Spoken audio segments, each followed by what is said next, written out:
Woi. Assalamualaikum warahmatullahi wabarakatuh. Bang, kita ketemu lagi Bang. Ya sekarang sih bukannya review atau preview nih. Iya, tapi karena musim MotoGP 2021 telah selesai. Ya kita sedikit flashback ya Bang. Oke. Apa yang terjadi di antara ya rentang waktu 1 tahun mulai dari Qatar sampai akhirnya di Valencia kemarin. Tapi itu untuk di video ini Bang. Iya. Nantinya kita akan ya bahas lagi soal yang itu Bang. Tuh. VR46 Grazie Vale. Waduh. Nih terima kasih Vale ya Bang. Terima kasih Vale. Ya seperti yang nempel di bagian bodi belakang Bodi motornya. belakangnya. Soalnya itu ada sampingnya lagi kasih, tuh. Vale. Hatur nuhun pisan Kang Vale. Oh, itu mah Bandung banget. Itu mah lu banget itu Bang. Sunda pisan. Sunda Teh. pisan. Wah.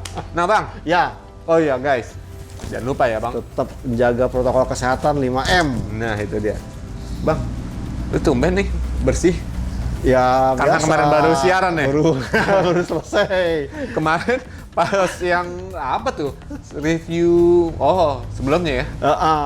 Yang di Portimao. Di Portimao. Itu masih lama banget soalnya dari jaraknya masih berantakan ya? masih berantakan. Oke. Nah Bang, nah mulu kira-kira nih Bang. Ya, Ya kalau kita bicara tentang musim 2021, betul. apa sih yang bisa yang menjadi sesuatu yang bisa dibanggakan, sesuatu yang bisa dikenang di musim ya 2021 ini?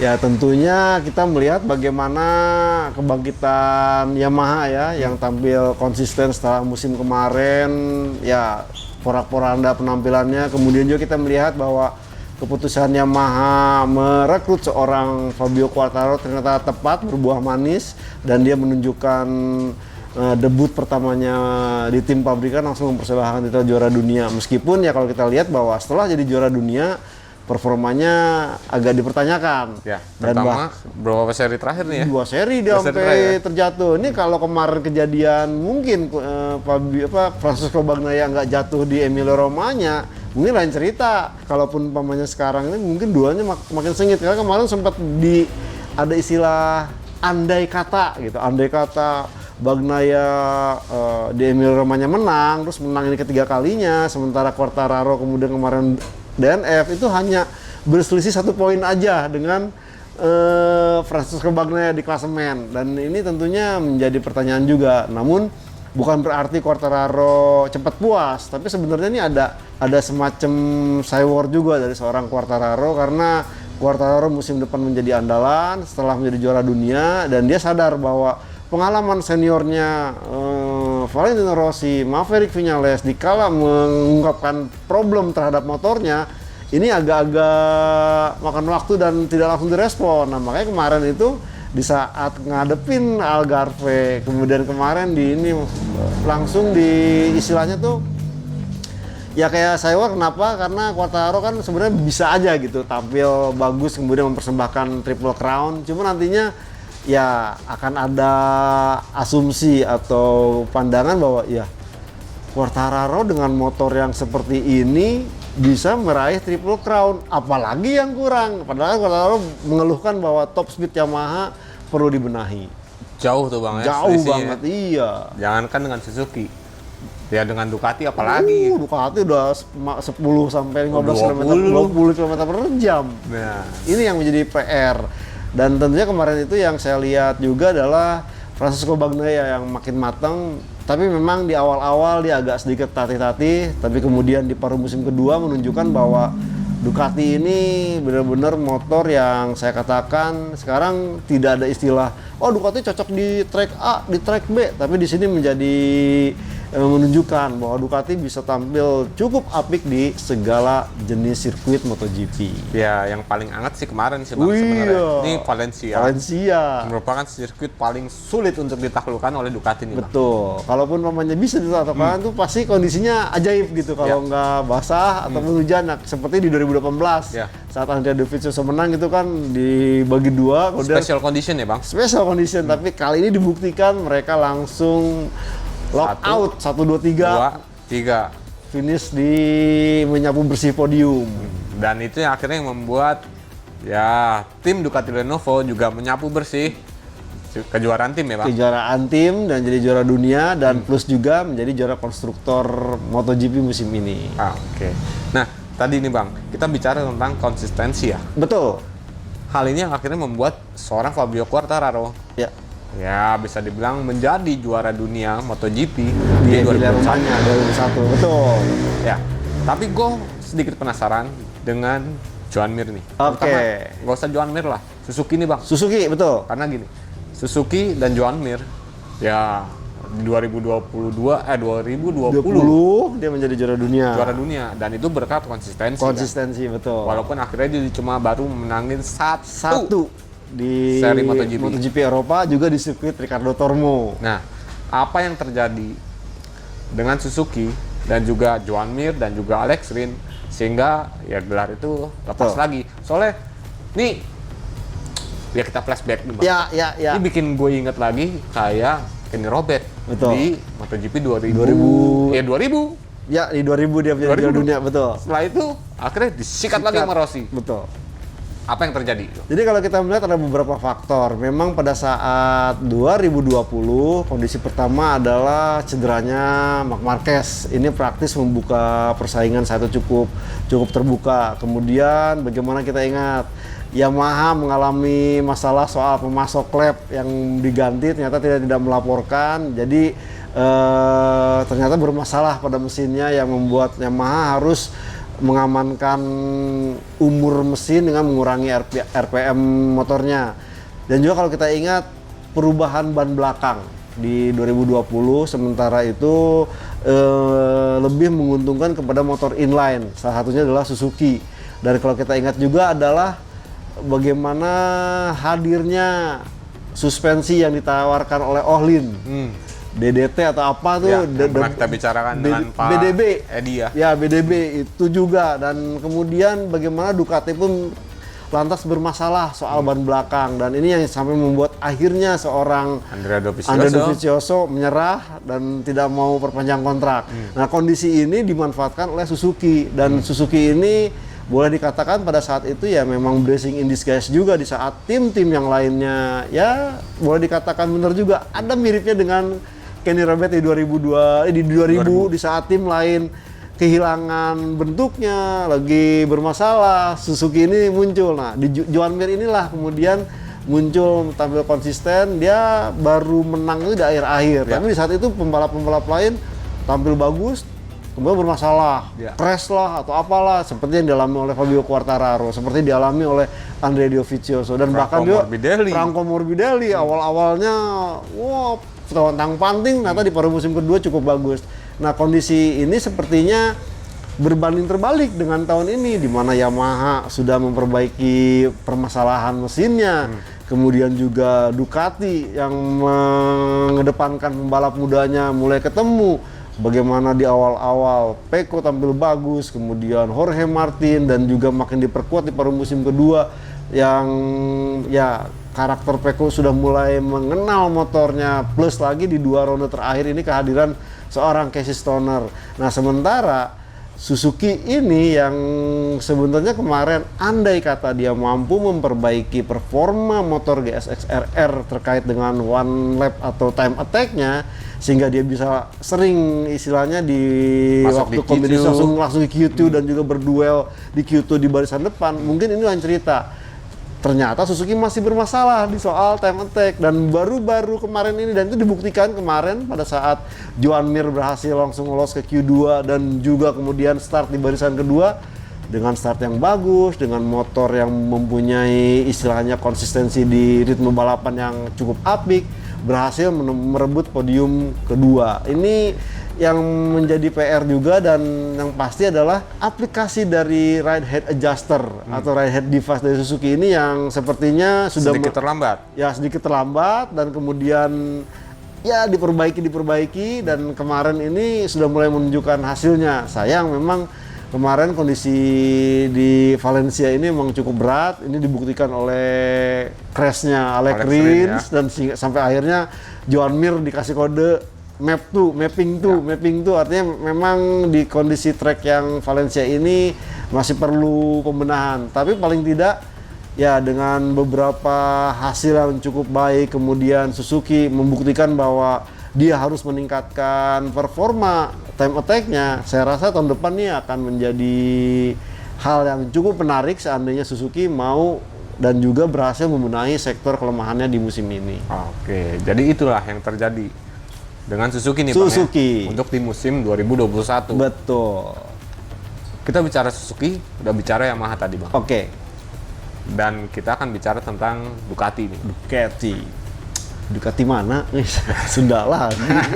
Nah, ini bicara tentang Ducati. Ya tadi Bang Joni bilang bahwa ini sebenarnya Pecco agak sedikit telat panas. Telat panas, betul. Sedangkan Jack Miller justru kebalikannya. Iya, malah panas duluan. Akhirnya telat di belakang gitu kan. Betul. Nah, ini ya kalau kita lihat performa Ducati Bang, menurut Bang Joni ini udah sejauh apa sih? Ya setidaknya dengan engine freeze, artinya tidak ada perkembangan mesin apapun, kemudian mereka mencari istilahnya pengembangan yang lain, bagaimana dia mengembangkan aero wing, aero body, kemudian juga mereka sebenarnya dengan tidak banyak yang mengetahui itu menyempurnakan sistem ride head adjuster. Di mana memang diakui mereka yang melopori, mereka yang mengembangkan, dan mereka yang paling istilahnya seperti diungkapkan oleh jurnalis Matt Oxley dan juga David Emmett itu paling smooth. Bener Bang, itu kelihatan banget ketika kemarin di race Valencia nih. Betul, nggak kelihatan gitu. Di tikungan terakhir Bang. Betul. Di tikungan terakhir itu kelihatan banget pas keluar tikungan menuju straight. Iya. Di curb. Biasanya kan ya orang masih agak goyang-goyang ya. Ini enggak. Nah ini enggak loh. Udah langsung langsung mulus gitu. Iya. Akhirnya ini yang membuat ya pengaruh catatan waktu sebenarnya Bang ya.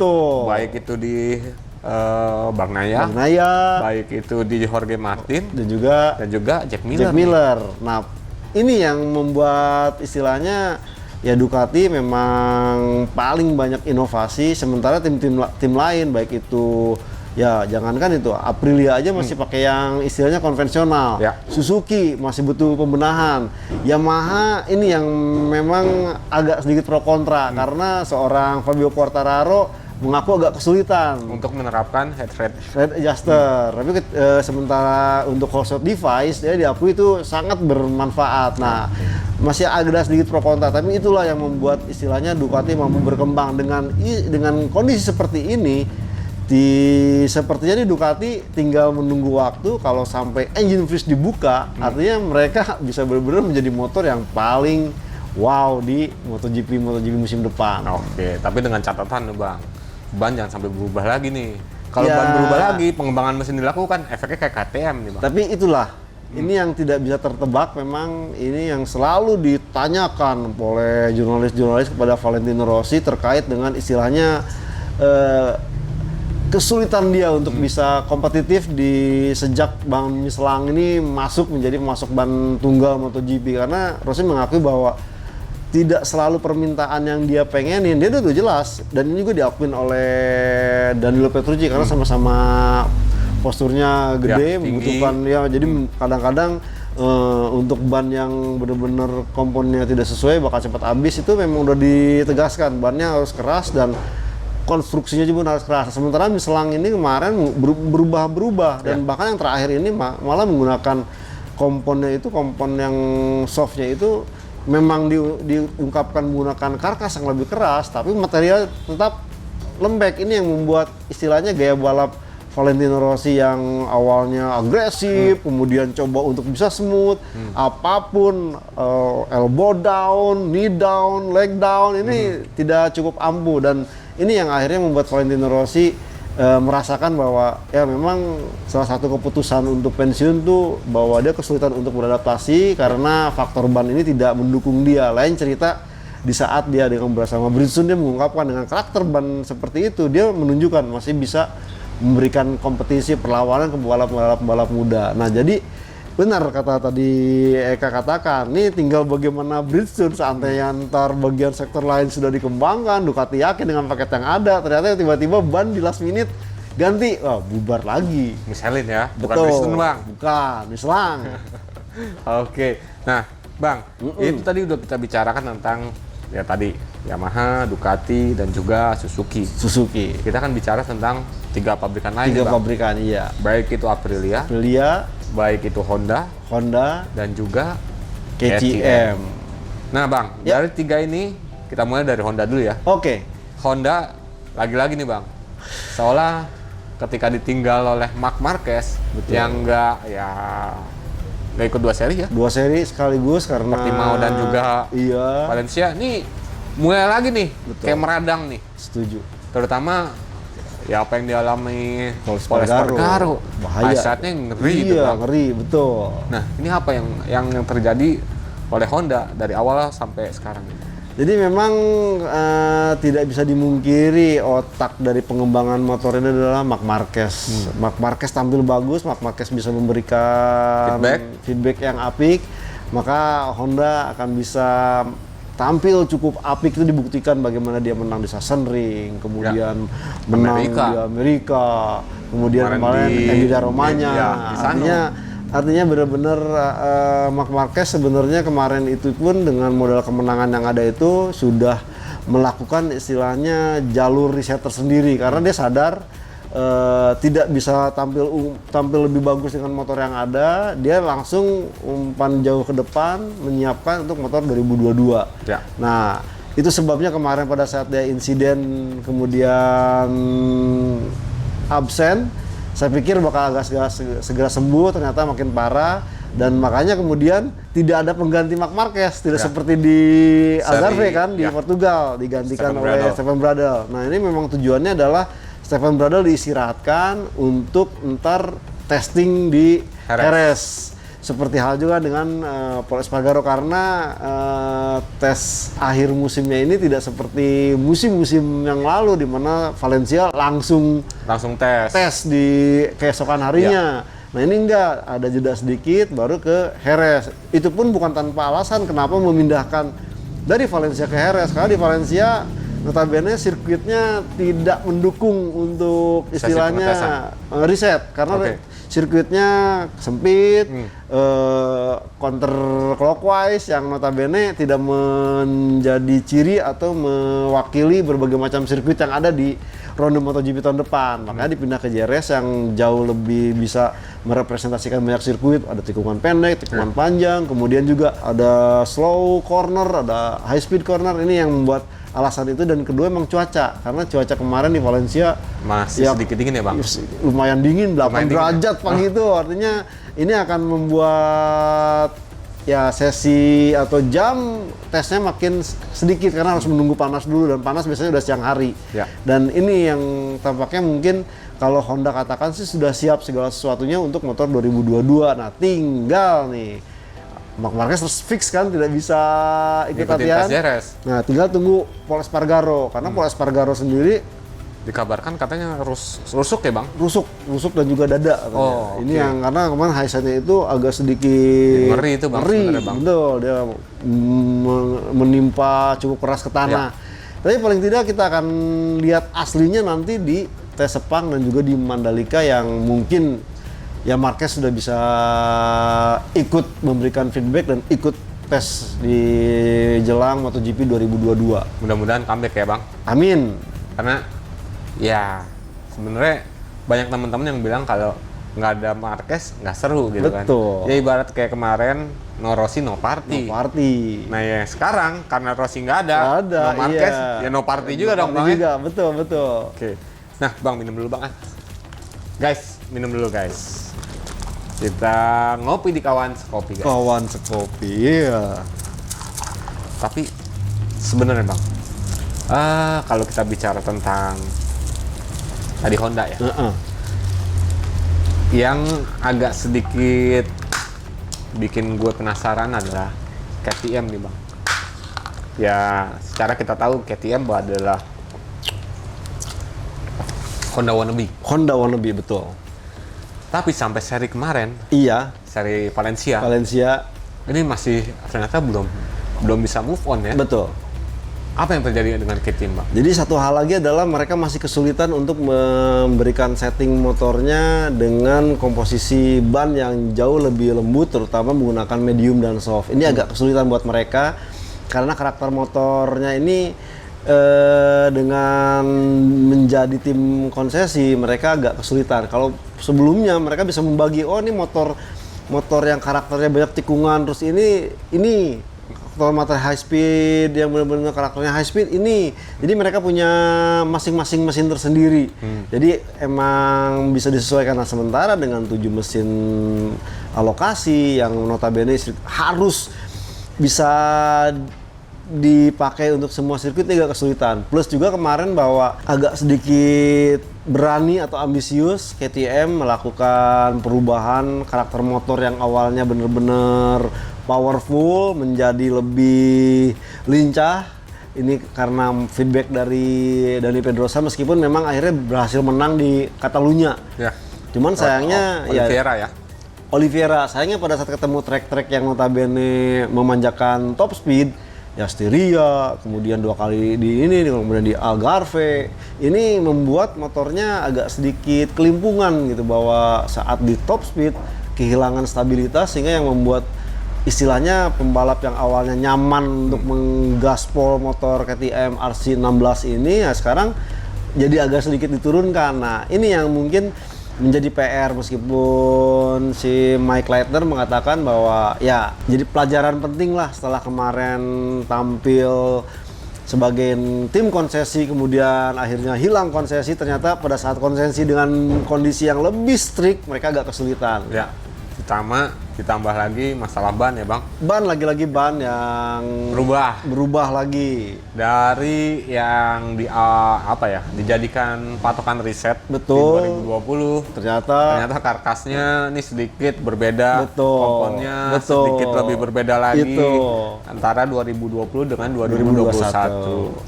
Aduh, susah tuh, Bang. Sayang emang meskipun ya.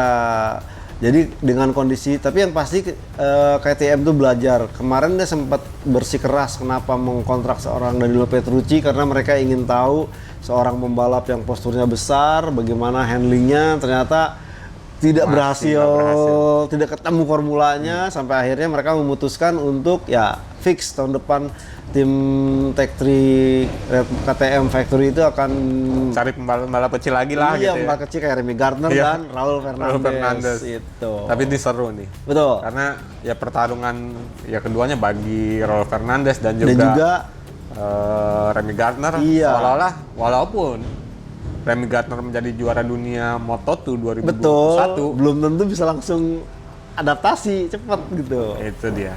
Nah, terakhir nih, Bang. Oke. Aprilia. Bagaimana nih, Bang, perkembangan Aprilia nih? Ya, setidaknya Aprilia menunjukkan progres bagus dengan kemarin dia podium di Silverstone. Cuman memang nih lagi-lagi diharapkan kehadiran Maverick Viñales yang punya banyak pengalaman akan bisa memberikan feedback yang lebih berarti. Itu sebabnya Maverick Viñales di kontrak di kontrak Aprilia itu langsung diikut sertakan di balapan yang notabene untuk bisa langsung memberikan feedback untuk di motor 2022. Di 2022, karena dengan kemarin dia podium berarti memang ini udah ada sedikit perkembangan. Meskipun memang untuk karakter sirkuit yang up and down kayak Algarve ini masih kesulitan, dan juga di trek kecil kayak Valencia kemarin itu juga masih butuh pengembangan. Ya harapannya sih ya duet Alex Espargaro dan juga Maverick Viñales ini bisa mengulang penampilan keduanya saat 2015 di Suzuki di mana ya mereka berdua mampu membawa Suzuki meraih kemenangan di MotoGP Inggris 2015 saat itu. Oke. Jadi seperti itu ya, Bang. Betul. Untuk Aprilia memang masih butuh ya riset yang lebih mendalam. Karena memang sangat dimungkinkan, karena mereka kan non konsesi, artinya masih bebas mau ngapain ininya sampai dia berhasil memenuhi kuota konsesi baru dicabut hak konsesinya. Itu dia. Dan peran Maverick Viñales ini ya kalau dilihat Aprilia nggak mau langsung serta-merta masukannya Viñales langsung dijadikan. Betul. Karena pengembangan dari Alex Espargaro ini udah cukup bagus. Betul. Berarti tinggal sebenarnya menyempurnakan dengan gaya balap nih Bang ya. Ya. Tapi lagi-lagi masih inkonsisten nih Bang. Betul. Untuk ya si Alex Espargaro kayak kemarin di Jatuh. Valencia. Iya. Aduh. Lontang mulu. Aduh. Oke guys. Nah, itulah sedikit rangkuman yang terjadi di MotoGP musim MotoGP ini 2021. Ya, di end of season. End of season. Kira-kira MotoGP bakal rame, ya lebih rame nggak ya? Kalau rame ya rame kan nambah 2 motor MotoGP tahun depan. Apa tuh? Ducati nurunin 8 motor, rame Bo. Rame. Ayo, iya. Tapi antusiasnya nih nggak tahu nih. Ya setidaknya kalau kita melihat pergeseran Valentino Rossi ini ya mungkin orang akan ya nggak ada Rossi. Tapi jangan khawatir karena Rossi sendiri menjamin bahwa MotoGP tetap akan semarak. Itu dijaminkannya karena apa? Karena ya ada 9. ada 9 dan kemudian Valentino Rossi bilang bahwa ya dia sekarang sudah ada yang meneruskan generasi emasnya yaitu Pecco Bagnaia dan juga Franco Morbidelli di tim pabrikan, kemudian ada Luca Marini, ada Bezzecchi juga yang ini artinya setidaknya ya Rossi merasa bahwa saat dia berlaga itu Itali kurang sedikit greget. Nah, dengan kehadiran anak-anak didiknya ini diharapkan bisa lebih ya seru lagi. Dan kita lihat juga bahwa Francesco Bagnaia tahun depan pasti akan mencoba itu sampai-sampai kan Francesco Bagnaia mengatakan bahwa tahun ini mirip Fabio Quartararo tahun lalu, belajar, melihat strategi, melihat ini dan tahun depan dia akan coba untuk berusaha semaksimal mungkin dan jangan lupa pula Franco Morbidelli tahun depan berada bersama dengan Fabio Quartararo dan tentunya dengan modal motor yang sama speknya saya rasa Franco Morbidelli akan menjadi ya bukan batu sandungan, ancaman. Tapi ancaman. Betul. Nih, ya. Oke guys, itulah MotoGP 2021. Saya Kabudiansyah dari Autores ID dan juga gridauto.com mohon pamit. Dan saya Juniono Mulia dari motorplusonline.com. Kita akan ketemu lagi di video berikutnya. Let's dance ya Bang. Let's dance. Assalamualaikum Warahmatullahi wabarakatuh.